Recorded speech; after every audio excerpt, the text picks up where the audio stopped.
আরে কি এদিকে আহেন। আরে এদিকে বয়। এই অন্ধ বুড়া কথা, এদিকে বসেন। শোনেন, এটা নতুন জায়গা, এই জায়গায় বহাই দিলাম আপনারে।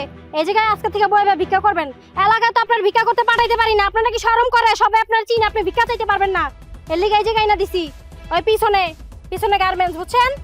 আর কিছুক্ষণ পরে গার্মেন্টস ছুটি। এনে চুপচাপ বহেন আপনি, আপনার পিছনে গার্মেন্টস। একটু পরে গার্মেন্টস ছুটি হইব, এদিকটা মানুষজন যাইবো, মানুষ গেলে তো আপনি আলাপ পাইবেন। কাইন্দা কাইটা আকুতি মিনতি কইরা সবাই রাতে পায় দইরা ভিক্ষা চাইবেন। 500-1000 টাকা করে যদি মানুষ ভিক্ষা দেয়, বুঝতে পারছেন? এই জায়গা আপনি চিনেন না, আর এই জায়গা আপনারা কেউ চিনে না, যে আপনার শরম করবো ভিক্ষা চাইতে। আর শুনেন, আরেকটা কথা কয়ে দিই, 1000 টাকা নিম্নে 1000 টাকা ভিক্ষা লইয়া তারপর বাসা যাবেন, নইলে কিন্তু আপনার খাওন নাই, কয়ে দিলাম। বাবা আচ্ছা, আমি অন্ধ দেখা আমার দিয়ে ভিক্ষা করা একটা সময় গেছে বৌমা, পুরোটা সংসার আমার উপরে চলছে।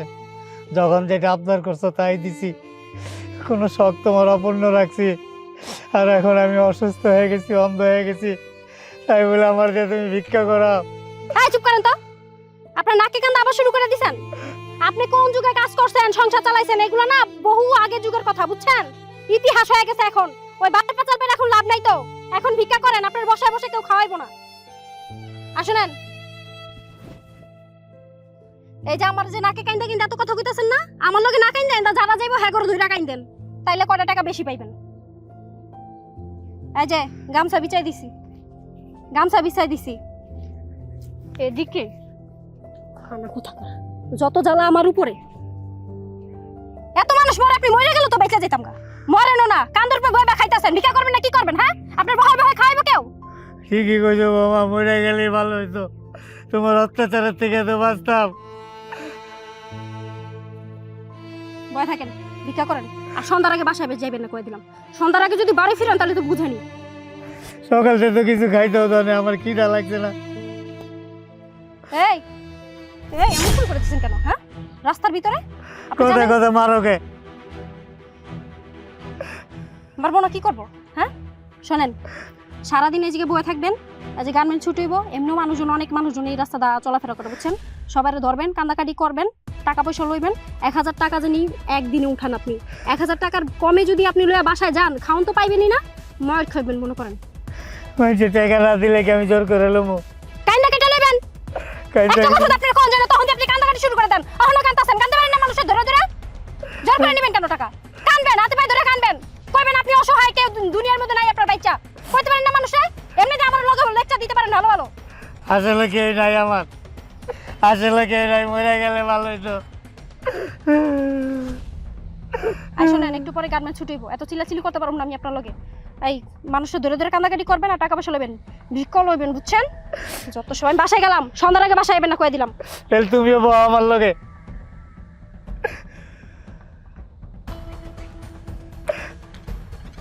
বাবা, ও বাবা, বাবা,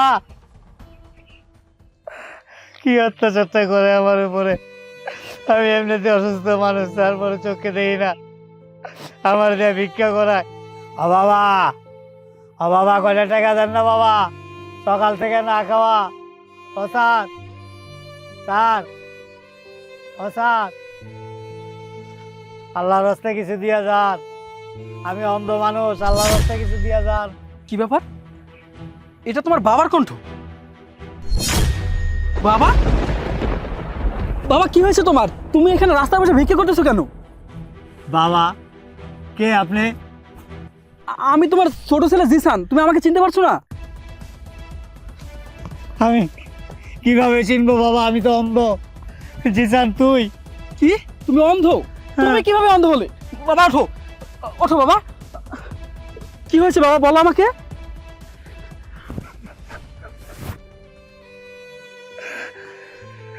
কি হয়েছে বাবা? তুমি কান্না করতেছো কেন, বলো আমাকে। তোর বড় ভাই আর তোর বড় ভাবির কথা ছিল, আমি তোর বাড়ির থেকে বের করে দিয়েছিলাম, সব আমার পাপের ফল। দেখেছো এই অনলাইনের শাড়িটা? এই শাড়িটা কিন্তু তোমাকে খুব ভালো মানাবে। ভাইয়া, আমাকে 2000 টাকা দাও। কি 2000 টাকা? 2000 টাকা দিয়ে তুই কি করবি? আসলে চট্টগ্রাম একটা কোম্পানিতে চাকরির জন্য অ্যাপ্লাই করেছিলাম। ওনারা আমাকে ডেকেছে, গিয়ে দেখি যদি চাকরিটা হয়। কি বললা? কি বললা তুমি? ভাবি, চাকরির জন্য অ্যাপ্লাই করেছি, ওনারা আমাকে যেতে বলেছে, এই জন্য কিছু টাকা লাগবে। টাকা কি গাছের পাতা? তোমার ভাইকে একটা টাকার গাছ লাগায় রাখছে যে তুমি 2 দিন পর পর এসে টাকা চাবা আর ওই গাছে থেকে সিরা সিরা তোমার টাকা দিয়ে দিব? তোমার যেই বাসায় রাখছি, খাওয়াইতাছি, পড়াইতাছি, এটা কি যথেষ্ট না তোমার জন্য? 2 দিন পর পর তুমি চাকরির নাম করে টাকা নাও, কিন্তু তোমার চাকরি তো হয় না। আসলে তুমি চাকরির জন্য টাকা নাও না, টাকা না হচ্ছে গাঁজা খাওয়ার জন্য। গাঁজা খায় বসে থাকো, এই জন্য তোমার চাকরি হয় না। ভাবি, তুমি এসব কি বলতেছো? যা বলছি ঠিকই বলছি। তুমি তো টাকা নিয়ে কোথাও গিয়ে ইন্টারভিউ দাও না, তুমি টাকা নিয়ে গাঁজা খাও, আর সেজন্য তোমার চাকরি হয় না। তুমি যদি চাকরির জন্য টাকা নিতা তাহলে তোমার চাকরি এতদিন হয়ে যেত। চাকরির নাম কইরা কইরা টাকা নাও আর গাঁজা খাও।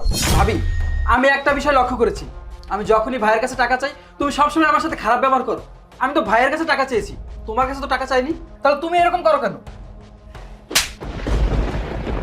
বিয়াদব কোথাকার! আমাদেরটা বসে বসে খাইতেছো, পড়তেছো, আবার আমার মুখে মুখে তর্ক করো। আজকের পর থেকে তোমাকে কোনো টাকা পয়সা দেওয়া হবে না। আজকেই এর একটা হেস্তু নেস্তু করে ছাড়বো আমি।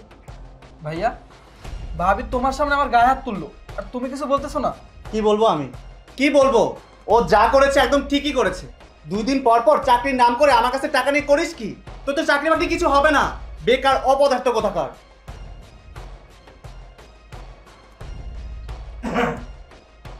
চিল্লাচিল্লি কেন? কি হয়েছে? কি হবে আবার? আপনার ছোট ছেলে কোনো কাজ বাজ তো করেই না, বেকার। ভাই ভাবির উপরে বসে বসে খাইতেছে, পড়তাছে, আর 2 দিন পর পর আইসা আপনার বড় ছেলে থেকে টাকা চায়। এত টাকা দেও করেটা কি? কে টাকা কেন চাইছিস তোর ভাইয়ের কাছে?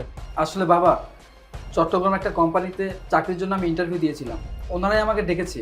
ওইখানে যাওয়ার জন্য তো কিছু টাকা লাগবে, এই জন্য আমি ভাইয়ের কাছে কিছু টাকা চেয়েছিলাম। আর ভাইয়ের কাছে টাকা চেয়েছি বলে ভাবি আমার গায়ে হাত তুলেছে। এই তোর লজ্জা করে না? হ্যাঁ, ভাই ভাবির ঘাড়ের উপরে বসে বসে খাস, তার উপর আবার 2 দিন পর পর আইসা টাকা চাস। এই তুই মরতে পারস না? তোর জন্য কি দেশে কোনো কাজকর্ম নাই? রিক্সা চালা, ভ্যান চালা, সবজি বিক্রি কর, দিন মজুরের কাজ কর, আর যদি তাও না পারস যাই আত্মহত্যা কর। এই সংসারের একটা বোঝা, তুই একটা অভিশাপ। ভাইয়ের কাছে টাকা চাস, ভাবির হাতে চর খাস, ফকিরের মতো ভিক্ষুকের মতো আইসা হাত পাতস। লজ্জা শরম কিছুই নাই তো। শোন, তোর আমি সাফ সাফ বলে দিতেছি, তুই এখন এই মুহূর্তে বাড়ি থেকে চলে যাবি। সেই দিন এই মুখটা দেখাবি যেদিন কিছু একটা করতে পারবি, কাজকর্ম করতে পারবি, আর এই বেকারত্বের সাইনবোর্ডটা তোর গলার থেকে ছুঁড়ে পড়ে যাবে সেদিন। এর আগে এ বাড়িতে আসবি না, আর এ বাড়িতে থাকবিও না, আর এই মুখটা আমাকে দেখাবি না। ঠিক আছে বাবা, আমি যেহেতু এই সংসারের বোঝা, আমি এই বাসা থেকে চলে যাচ্ছি, আর কখনো এই বাসায় আসবো না। আমার এই চেহারা আমি তোমাদের কাউকে আর কখনো দেখাবো না। যেদিন আমি নিজের পায়ে দাঁড়াতে পারবো, প্রতিষ্ঠিত হতে পারবো, সেদিনই তোমরা আমাকে দেখতে পাবে। ভালো থেকো তোমরা। হ্যাঁ, যাও যাও। তুমি যে জীবনে কি করবে এটা আমাদের ভালো করেই জানা আছে।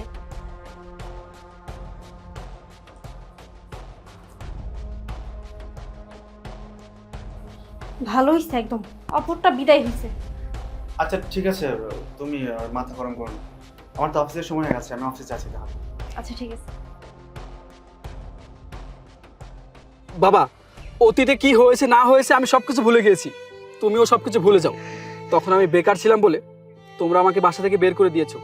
বাবা, তুমি আমার সাথে বাসা চলো। ভাই আর ভাবির কত বড় সাহস, ওরা তোমাকে অত্যাচার করে, তোমাকে দিয়ে ভিক্ষি করায়। ওদের একটা উচিত শিক্ষা আমি দেবো, তুমি চলো আমার সাথে। তুই বেকার ছিলি বলে তোর ভাই আর ভাবি সারাক্ষণ চিল্লাচিল্লি করতো, কাউ কাউ করতো, এবং তাদের কথা শুনে আমি তোরে বাড়ির থেকে বের করলাম। আর তোরে বের করার পর থেকেই বাবা আমার উপর যে একটা অমানসিক নির্যাতন করছে, বাড়ির সমস্ত কাজকর্ম আমাকে দিয়ে করাইছে, এমনকি কাপড় চোপড় পর্যন্ত আমাকে দিয়ে ধোয়াইছে, বাজার হাট করাইছে, ঘর মুছাইছে। সেগুলি না শুধু, পাশাপাশি আমার উপরে শারীরিক নির্যাতনও করতে হয়েছে। বললি না তুমি অন্ধ হইলা কিভাবে? আমার উপর শারীরিক নির্যাতন করতে করতে একটা সময় আমি অসুস্থ হয়ে পড়ি। অসুস্থ হওয়ার পরে আমি অন্ধ হয়ে যাই। আর আমি অন্ধ হওয়ার পরে আমাকে বলে, কানা চোদা তোরে কি বসায় বসায় খাওয়াবো, তুই উপার্জন করবি। আমি বলছি, বাবা আমি কিভাবে উপার্জন করবো? আমি তো চোখেই দেখি না। যে ভিক্ষা করবি, আমার এলাকায় দেয় না, এলাকার মানুষজন চিনবো, এই জন্য এলাকার থেকে অনেক দূরে এই না এখানে বসায় দেওয়া যায়। আর যাওয়ার সময় বইলা যায় 1000 টাকার একটা টাকা কম হইলে হাড্ডি বাসলি ভাঙা ফেলবো। এই আমার ভাগ্যের। বাবা তুমি কান্না করো না, এখন তো আমি চলে আসছি, এখন তোমাকে আর কেউ কিচ্ছু বলতে পারবে না। তুমি চলো বাবা, তুমি আমার সাথে বাসায় চলো, ওদের একটা উচিত শিক্ষা আমি দেবো। তুমি চলো বাবা। আমি বাসায় যাবো না, বৌমা বলে গেছে 1000 টাকার যদি একটা টাকা কম হয়, একটা পয়সাও কম হয়, খাবার তো কানার বাচ্চা তোরে দিবই না, তোর পিঠের চামড়া তুলে বললাম। আমি আর নির্যাতন সহ্য করতে পারি না রে বাপ, আর পারি না, আমি যাবো না।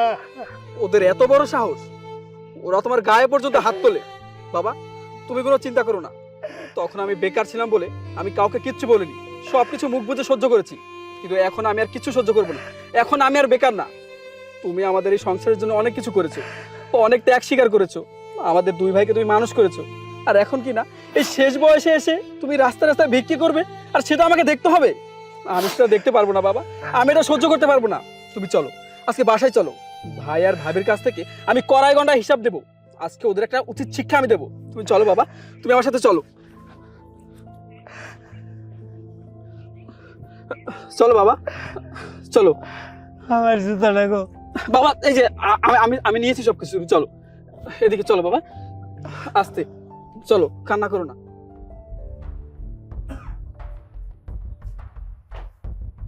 কিরে অন্ধর বাচ্চা অন্ধ, তোরে না আমি গার্মেন্টসের সামনে বহাই দিলাম ভিক্ষা করার লিগা, আর কই আইলাম সন্ধ্যার আগে বাসায় আবি না? কয় টাকা ইনকাম করছিস যে সন্ধ্যার আগে বাসায় পড়লি? দে টাকা দে। বাবা একটা টাকাও পাইনি। কি কইলি? 1 টাকাও ইনকাম করতে পারোস নাই, তার উপর আবার সন্ধ্যার আগে বাসায় পড়ছস? আজকে তো তোর খাওন বন্ধই, তোর পিঠের চামড়া এখন আমি উঠাইতাছি, দাঁড়া। ভাবি অপদার্থর বাচ্চা, তুই এতদিন পর বাসায় এসে আমার গায়ে হাত তুললি? দাঁড়া। শ্রাবণ, এই শ্রাবণ, এই কি হয়েছে? তোমার এই অপদার্থ ভাই এতদিন পর বাসায় এসে কোনো কথাবার্তা ছাড়াই আমার একটা থাপ্পড় মেরে বসছে। কি? ওর এত বড় সাহস?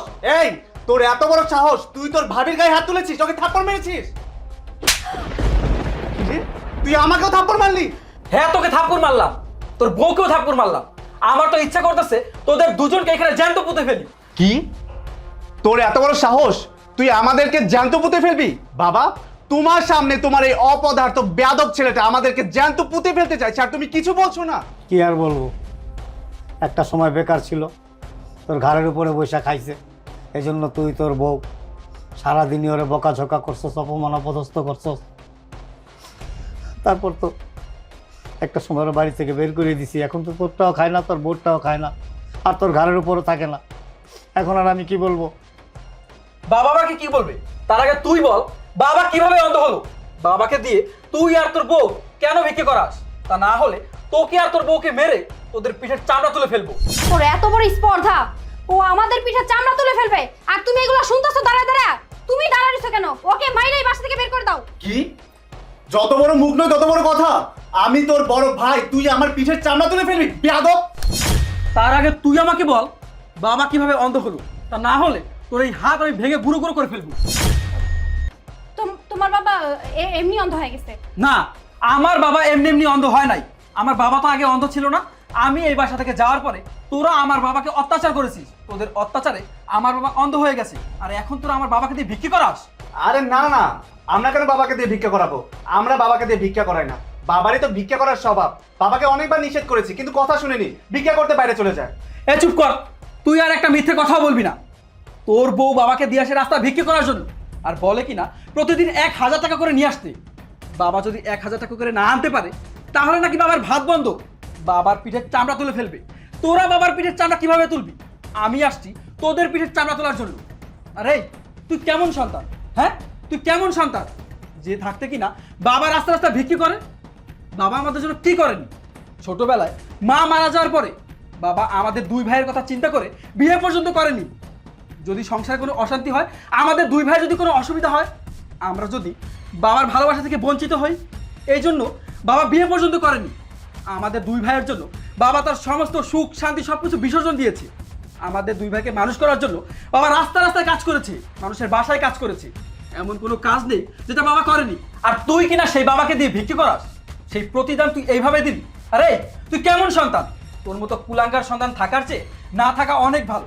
আমি এতদিন বেকার ছিলাম বলে আমি কিচ্ছু বলিনি, সবকিছু মুখ বুজে সহ্য করেছি। তোরা আমাকে অনেক অপমান করেছিস, বাসা থেকে বের করে দিয়েছিস, সবকিছু আমি সহ্য করেছি, কিন্তু আর সহ্য করবো না। আমি এখন প্রতিষ্ঠিত হয়েছি, নিজের পায়ে দাঁড়িয়েছি। তোরা কিনা আমার বাবাকে দিয়ে ভিক্ষি করাস?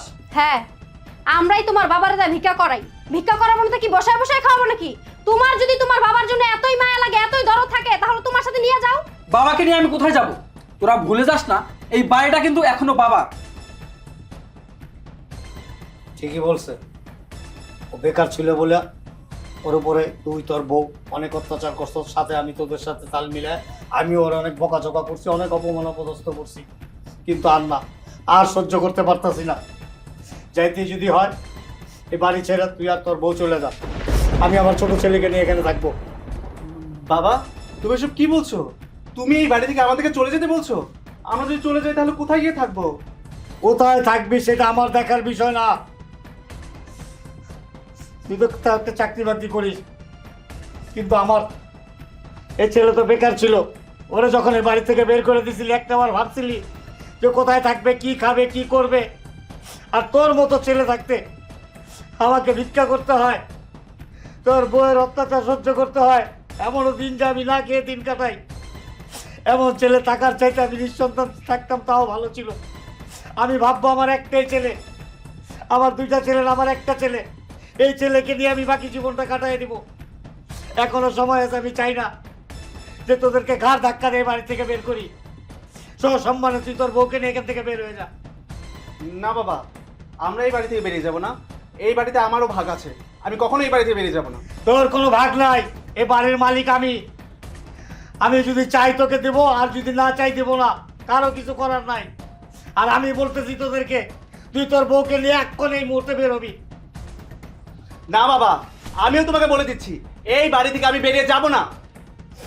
আমাকে অন্য কিছু করতে বাধ্য করিস না, বলে দিলাম। দাঁড়ায় আছো কেন? চলো তো, চলো, দেখে নিব আমি আপনাকে। দেখে নিব আপনাকে? কি দেখে নিবা তুমি? তুমি কি দেখে নিবা? তোমার অনেক অত্যাচার আমি সহ্য করছি। সকালে নাস্তা দাও নাই, দুপুরে খাবার দাও নাই, রাত্রে দুটো খাবার চাইছি, তখন আমাকে অপমান অপদস্থ করছো, বাসি চুটা খাবার খাইতে দিছো আমাকে। আবার আমাকে দেখে নিবে? দেখে নিয়ে যাও। আর আমার ছেলে ভালো না, আমার ছেলে যদি ভালো হতো তুমি কখনো কোনোদিন কোনো সময় আমার সাথে এরকম অত্যাচার করতে পারতা না, আমার এই বেকার ছেলেটার উপর এরকম নির্যাতন করতে পারতা না। বাবা তুমি শান্ত হও, শান্ত হও বাবা। বসো এখানে, বসো বসো। কি করে চিন্তা করিস না বাবা, আল্লাহর রহমতে সব ঠিক হয়ে যাবে। শোন, একটা কথা আছে, নিয়ত আরমান বরকত। যে যেমন নিয়ত করে আল্লাহ তার ওই রকমই মিলায়। তোর ভাইয়ের নিয়ত খারাপ ছিল, এই জন্য ওর কপালে এরকম বোঝ উঠছে। তুমি চিন্তা করো না বাবা, আমি তো আছি, সব কিছু ঠিক হয়ে যাবে।